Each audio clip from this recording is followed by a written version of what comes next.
Aïe. Nakopesa ndeko na ngai Frank Diongo mbote mbote ndeko Frank Diongo bazali kolanda mbote ndeko tozali na radio centrale d'Anvers na banzi bato oyo bayebi yo ozali moto akobunga te na radio centrale d'Anvers parce que opasaka baémission mingi na radio centrale d'Anvers yango nakopesa susu mbote bon tokosolola mpona lisolo ya ndeko na biso oyo kamere na procès na ye oyo ekoleka le 25 yo olobi nini na analyse na yo oapprécie nini tout d'abord approche na yo natikeli yo parole. non d'abord nayebi te Carlos toko motunzi yango bien problème ezali ya makambo ya procès ya kamere comme député problème toza nango na mboka d'abord na bandi na mpona opportunité oyo opesi ngai na makambo etali mboka babola mwa information na pesa pm na ngai apres na échange ya badossier ya mboka epuis na remercie mpe baauditeur na yo nyonso ya radio centrale d'Anvers oyo balandaka yo napesi bino nyonso bonjour et puis bon dimanche. Alors na yango likambo oyo toza nango ezali na kati ya mboka awa ezali procès ya état de droit ezali révolution ya état de droit ezali procès contre l'impunité procès contre la corruption il faut kositue likambo yango na contexte nango na etumba nango na procès wana ya enquête anticorruption enquête et combat contre l'impunité nde ezwami dossier ya 100 jours dossier ya 100 jours oyo président république esengelaki atalisa vision aza nango mpona intere ya mboka nde ezalaki mpona gratuité ya bana classe batanga bafuta te balema bafutala mambo etali banzela mambo etali bandako mambo etali bahopitalo na baklinika donc eloko nini akosala na 100 jours mpona kotalisa keno président atinga makambo ebibandi na yango donc na conseil de ministre ya le 7 février na conseil de ministre ya le 7 février 2020 wana enquête nasali barecherche oyo nasali les questions que j'ai posées à tout le monde aux gens de la présidence de la ministre les documents que je détiens nde ezopesa ngai napesa bino la version vraie mpo nazoloba wana moto to ayebi ke eza lokuta aya kokontrena nango avec des preuves contraires alors information ya liboso na barecherche oyo nasali na conseil de ministre ya le 7 février 2020 premier ministre na conseil de ministre asoulevé problème ya ndenge badetourne mbongo na marché ya 100 jours na ndenge bazogere mbongo mabe na conseil de ministre oyo président de la république Félix Tshisekedi aprésidaki jour yango Vital azalaki te honorable Vital azalaki te parce que directeur du cabinet akotaka na conseil des ministres jour yango azalaki te alors ntango premier ministre alobi bongo keno mbongo ya 100 jours bazogere yango mabe misala ezokende malamu te me mbongo ebimi ebele etike président république asoumettre question na débat na conseil des ministres moto nyonso oza na ye akontante ayebi kaza ministre moto tu na parti nyonso ezala UNC ezala UDPS ezala PPRD ezala FCC moto nyonso boyebi kaza ministre botu na ye akokombela oyo nazoyebisa bino wana alors badiscute yango na conseil des ministres baleve option ke non il faut basala enquête mpona koyeba makambo promise azoloba wana soki eza ndenge nini il faut que justice asala enquête nango décision wana ya conseil des ministres mais eloko nini eleki entre le 7 na le 9 jusqu'au 10 le 10 oyo ministre de la justice ayi kokoma mpona enquête ebanda après le conseil des ministres Vital asolaki na baministre na ye au bazanaka parce que Vital a des ministres au gouvernement. À son ministre naé, à son président de la République, après si Batunion est à la président de la République, et ça va t'appartenir, non, j'ai géré les dossiers, ils ont bien géré, Premier ministre a aussi, loi, ils ont violé, détourné mes athées. Maintenant, le président de la République a deux versions. Que lui dit qu'il a respecté la loi, va détourner mon côté. Premier ministre a dit non, va détourner mon côté, va gérer ma vie. Le président n'avait qu'un seul choix, il a quoi appliquer décision à conseil des ministres. Que ok là, le coup la vérité, dans la vérité, tu pour la vérité, allez. Premier ministre, le premier ministre de la justice a fait sa instruction, allez, passe à l'enquête à dossier. Voilà, bandiliwana, ou pour bandiliwana enquête. Pour na kutal ça que non, ndenge Vital Alingala qui ça, ils ont complot politique, ils ont coup, il n'y a pas de coup politique ici. C'est un procès judiciaire contre les détournements, contre la corruption, contre l'impunité. Donc il faut na citer le Cambouana pour comprendre yango et bandeli nango et zandengene. Avant de continuer, donc on va comprendre et bandi ndengene et pourquoi. Na mukanda oyo ministre la justice a commis combat à Mutute. Il y a un recadré, ils ont un procès à Vital. Non, il a procès contre la corruption, procès contre les détournements, contre l'impunité. Dans lettre à ministre de la justice, il a signé le 10 février, dans le de l'eau WhatsApp, dès que tout ces émissions, on a un bureau. Pour un bureau, on a un dérangement, un bureau pour l'émission. Alors, dans lettre à ministre à l'obit, comment à Moutouza Kounate. Aïmo, les traitements à 100 jours, et ça a mis sur ça, puis madame Mouté. Alors, Bino va procureur à Gombe, à Matete, allez, bon, banda pour ça l'enquête, bon, interpeller Moutonios ou à concerné à contacter la carte dossier. Dès ma bandit au Kanga Batumsus avant l'honorable Vital, bah, honorable Vital, pe Bakangi Batumsus après, pe Bazo continue au Kanga jusqu'à lobby Bakangi Batumsus. Hier, Bakangi Batumsus. Donc, ils ont enquête, ils ont continué, donc ils ont procès à Vital comme tel. Il est vrai que la terre principale est à Vital, mais ça procès comme tel est à Vital comme personne isolée. Donc voilà, historique et en gros, on a point à Liboso, historique, va toi comprendre le contexte du procès en Salam. Et donc, à Liboso. Alors, ce qu'on a, va continuer. Bon, en fait, continuer tout ça, Bazar Rolandayo, quoi. Bazar Rolandayo, continuer pour Ami Balé. Alors, donc, on a situé dans quel cadre le procès Ezo Salima, parce que le gars a besoin de musique na poto, alors il faut que Batoba Landava soit là-bas pour comprendre un peu, ou bah sous ça la émission, bah ça va dire parce que besoin na droit ya koyeba makambo nini Ezo le kanakati ya mabele na biso. Vous voyez que moi je le devoir ya kobela ba na mboka vérité, parce que vérité de bik sa mboka. Yango de nyonso bosenga ngai na loba soko santé za malamu na sala katu na pesa contribution na loba. Alors eloko ya mibale ya koyeba eza nini makambo yanga détournement eloko nini l'équipe ba sala procès oyo ko origine ya banquette eza moto abandi makambo na conseil des ministres premier ministre FCC moto oyo akomi mukanda ministre de la justice FCC, mais nani a saisi président de la République, n'a la personne autorisation président de la République. Pour la raison il y a transparence. Et il y a combat contre la corruption et l'impunité. Alors, mais détournement de Salamine Dengenin et Zanini, dans une dakisa dossier moko. Dossier moko ya banda ou babandi ko sambi honorable Vital. Mabe ezawa pipe bana mboka pour comprendre eloko nini. Ya liboso bapesi marché de gré à gré. Elingi oloba te babendi bato oyo bayebi mpona kopesa bango marché. Nana azwi marché ya bandako. Mutu moko Jamal atikala kotonga ndako moko na vie na ye te libanais avandi na Congo 53 ans. Atekaka bakiti na bamesa dans vendeur de meubles.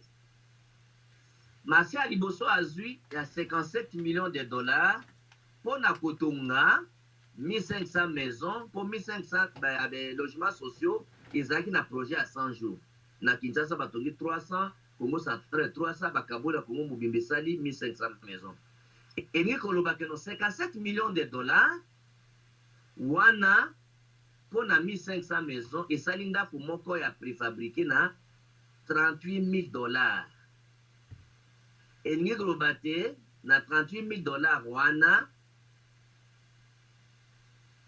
ndako ya 2 chambres bapesi monene nango te, sans fondation, sans clôture, 38 000 dollars. Elingi koloba kina eloko ya liboso surfacturation. Batie talo eza valeur ya eloko yango te.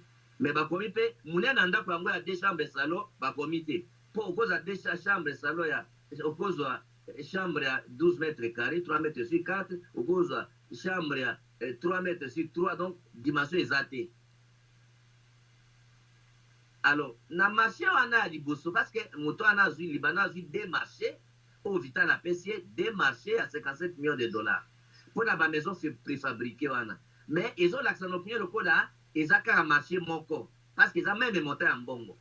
Pour la malignité et Kubakeko 57 millions de dollars wana, il y a marché à Liboso. Na marché wana, bazwa, au lieu de 57 millions, ils ont eu un trop perçu de 9 millions. Donc, bazwa 66 millions de dollars, na place à 57 millions. Pour la marché à Liboso, il y a Kutonga Bandako. Ti lelo ata ndako moko bapesi na leta eza te. Ata ndako meke pesa na leta eza te. Keno ndako totongi esili bozwa ndako ya liboso yango esili to bato bisi no fungola bato bakota eza te. Wana marché ya liboso, mbebe eza marché ya liboso eza nini? Marché ya 57 millions na babuki mibeko ya mboka bapesa yango de gré à gré te ya mibale bazwi un trop perçu de 57 millions de 9 millions, alors au lieu de 57 millions, l'équipe 9 millions, ils ont la 4 à table à Fati na bangote. Donc, et bandila makamonde et en voilà pour la dossier. Dossier a mis balé. Pour na Jamal et Angoka a changé comme la société et comme si il y a 3000 maisons à Basoda à policiers. Qu'on a payé, a même pris 57 millions. Dans 57 millions, on a payé à qui déjà 2 millions. Il faut découvrir la présidence que non. Ah, mais ah oui, comme détournement, de bakatinde, marché à mi-balé, sur 257 millions, bazui kaka, 2 millions et quelque chose. Et dit qu'on va que non, na marché à Bandako, et à Basoda, et à population, au lieu de 57 millions, moko, basali 57 millions, mi-balé, bon et bimi 68 millions, ndako ata moko l'État azuité. Alors, tango l'État azoloba, balandela yango, ba comprendre yango, nana détourné mongo, makambo eza ndenge nini, voilà tina procès à liboso. Donc, procès à liboso ebandi mambo etali bandako. Procès à mibale eza mambo etali basote mouton, procès à misadi kozala mambo etali bakisi.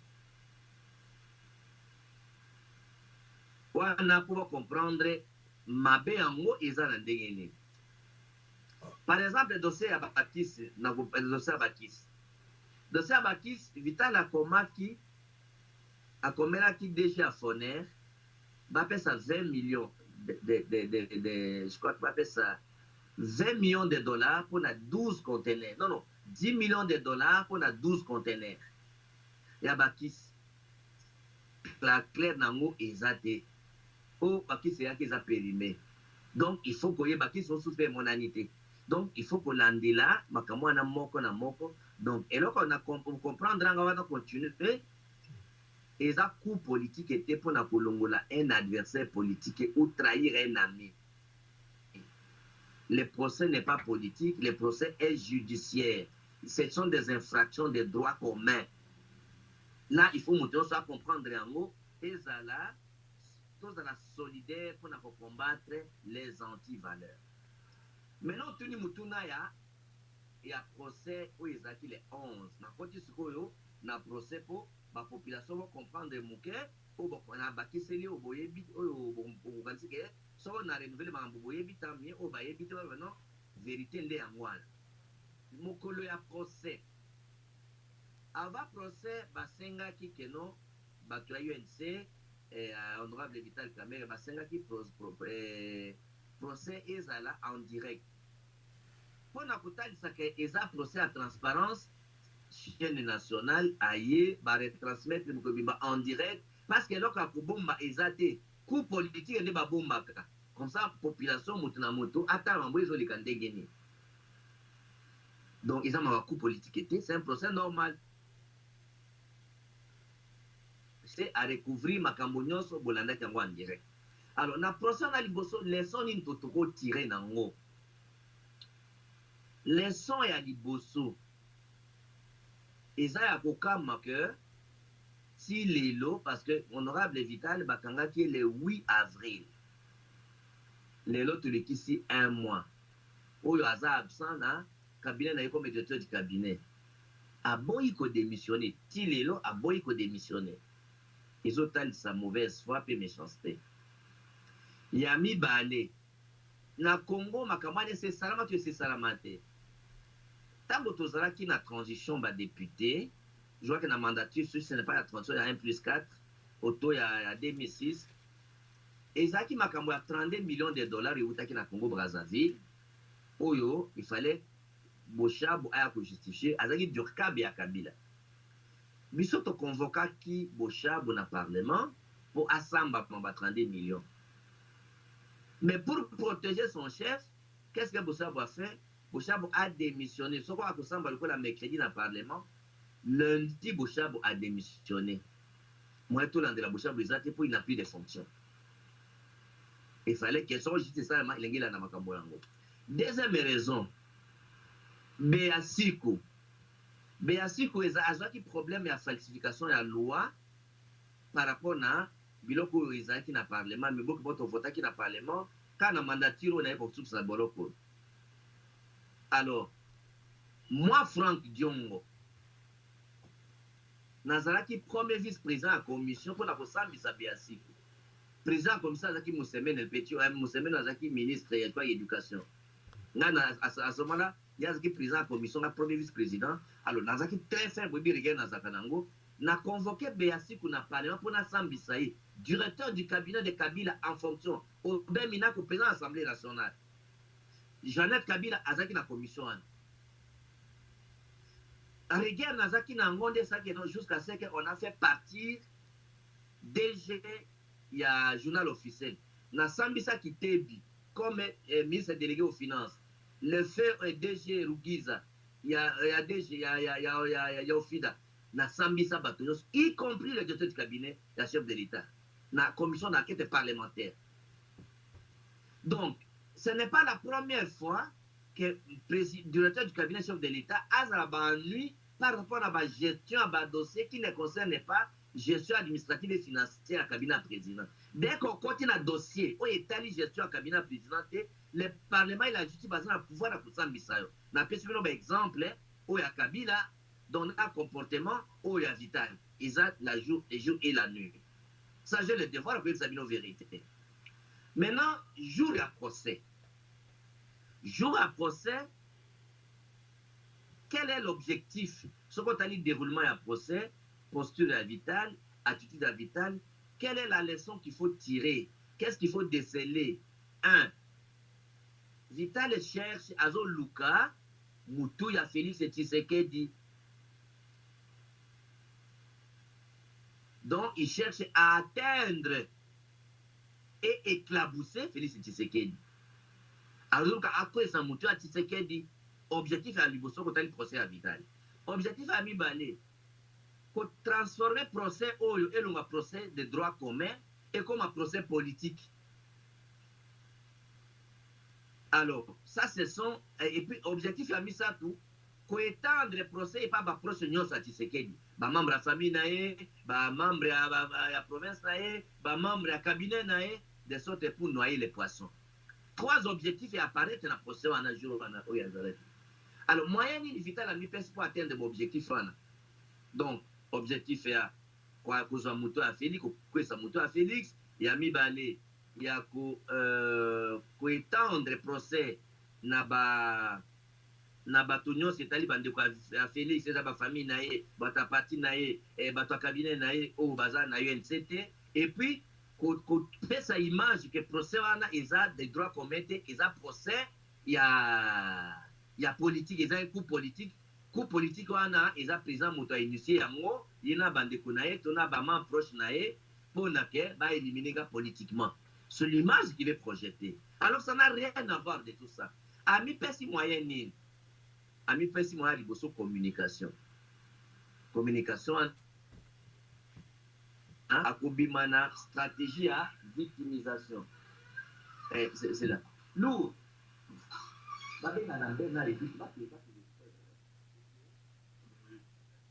alors, Nazan émission à Bruxelles. Alors, excusez-moi. Maintenant, à cause de la posture, ni abimi na stratégie à communication. Stratégie à liboso, à se servir au minimum de 2 stratégies. 2 moyens, pas être objectif. Communication et mécanisme judiciaire. La communication à Saline, abimi dans la stratégie de victimisation. Il y a au moins vital à Zana Mandefu.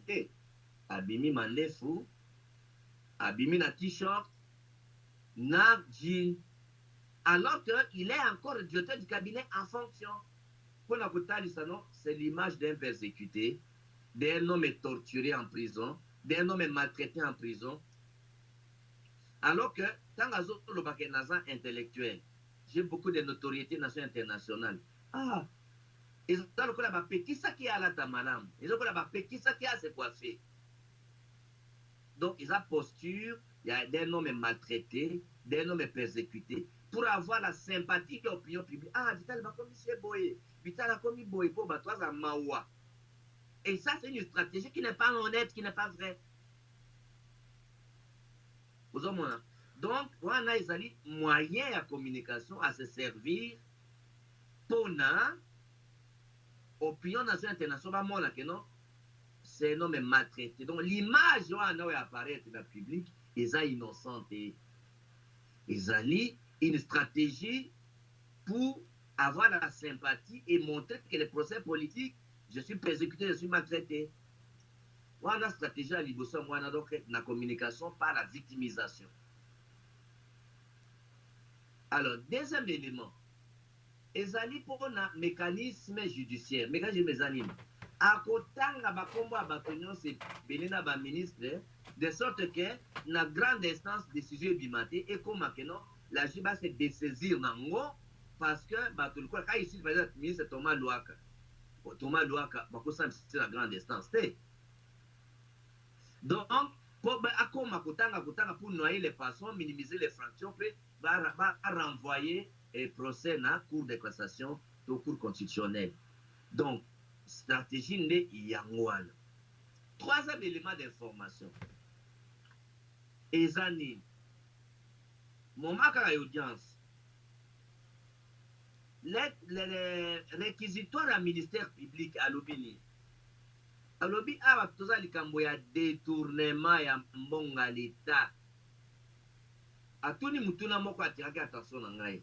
Mais c'est vital aux arrêts qui na qualité nini tant aux arrêts intervention na katia makamboya 100 jours. À quelle qualité tu as intervenu ou tu as fait ton intervention à quelle qualité?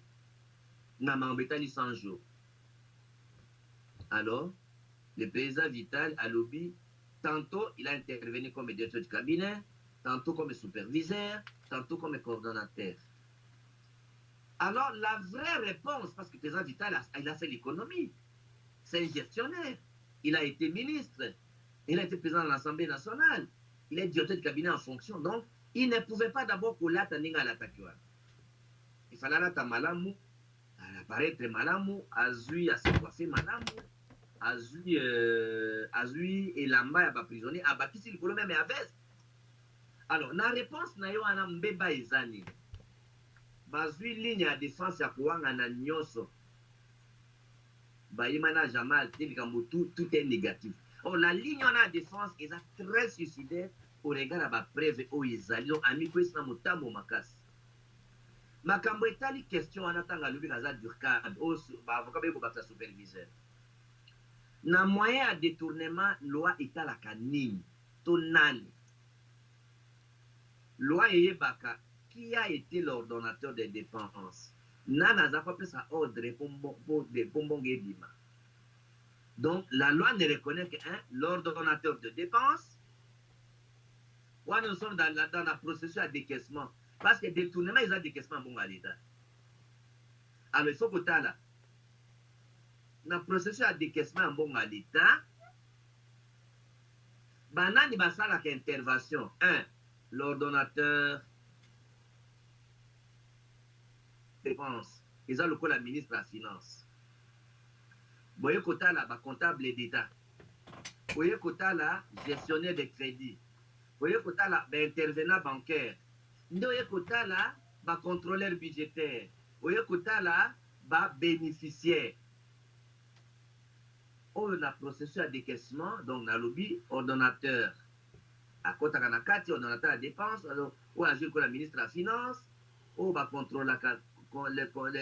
contrôleur budgétaire, ou la chaîne à dépense, gestionnaire de crédit, ou azala kakati na kati ya isika mboge zobima, c'est-à-dire que mboge euti esika noso, muto asuku azela mboge ebima, comptable d'État, ou ya kufuta mboge ebima, pe intervenant bancaire, banque va se servir dans le peut bénéficier dans une bonne alors détournement ça à niveau nil. Est-ce que l'ordre a été mal donné? Est-ce que c'est le donneur des ordres? Est-ce qu'au niveau comptable d'État? Est-ce qu'au niveau contrôle de gestion? Alors les bakoutala tant que lobby kaza directeur du cabinet ou superviseur na des procès de décaissement ba yebi directeur du cabinet ba yebi superviseur ba yebi coordonnateur alors que il y a des lettres que yemoka komaki pour na kosenga bafuta Jamal Mbongo. Mbasieke ya mibale wana par exemple autant baluke bayiba na Jamal te na moni na internet bokomi loba bafoto eza kuna bafoto te mikanda eza awa o vital alobi kayibali na Jamal te o vital a commis Jamal tanga bimisi facture à mibale le 11 juin après les 100 jours mais deuxième projet on a 57 millions bah quoi ça on a 100 jours mais na juin tout sommes au-delà